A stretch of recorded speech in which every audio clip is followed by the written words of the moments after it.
In the still of the night on October 22, 1983, Navy photojournalist Joe Chacon went to sleep in his quarters in Beirut, Lebanon. All was peaceful. He awoke the next day to the sound of an eerie rumbling, an ear-shattering blast, and the harrowing cries of the injured. A suicide bomber had just driven a truck laden with the equivalent of 6 tons of TNT into the 4-story Marine barracks next door.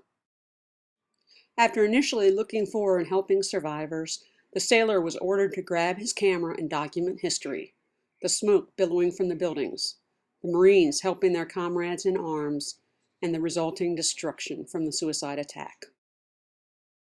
220 Marines died in that attack. It was the Marine Corps' single largest daily loss since the Battle of Okinawa during World War II. Half a world away, coincidentally on the island of Okinawa, my fellow battalion members and I felt the loss of those fellow Marines. Marines and former Marines the world over mourned the loss of our fellow comrades in arms. It's difficult to explain the brotherhood in the Marine Corps and the sense of Semper Fi to people who have never served in the Corps. But something that happened after the attack in Beirut serves to illustrate how deep the ties run among Marines. Marine Commandant Paul X. Kelly, shown at the left of then Vice President George Bush, visited the wounded. One young enlisted Marine had been flash-blinded by the blast. The Lance Corporal, low on the rank structure, could not believe that the Commandant was there to visit him. The wounded Marine could not see because his eyes were bandaged, but a Navy photographer snapped a shot of the Lance Corporal feeling the 4-star insignia on General Kelly's collar. There were tears forming in General Kelly's eyes.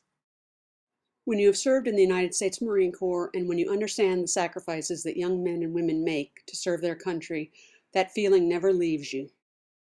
When I moved to the Baltimore, Washington area, I was surprised to learn that Baltimore, Washington International Airport was the largest civilian airport in terms of the number of flights it received from Iran and Afghanistan every year. I was even more surprised to learn about Operation Welcome Home Maryland, a group of volunteers that greet returning soldiers from Iran and Afghanistan and other places where the war on terror is fought. It's service that's even more valued for someone who grew up during the Vietnam War era and saw how service members were treated with disdain then. Operation Welcome Home Maryland transcends political lines to recognize what's really important, thanking the troops for their sacrifices. My name is L.A. Lubert, and I'm a former Marine. I know what it's like to come home after being stationed abroad and have no one to welcome you. I can only imagine what it's like to come home from a war zone and having no one to welcome you. Operation Welcome Home Maryland, with its 17 team leaders and multitude of volunteers, gives the returning troops a much-needed shot of moral support. For the volunteers and for the returning troop members, I say Semper Fi and thank you.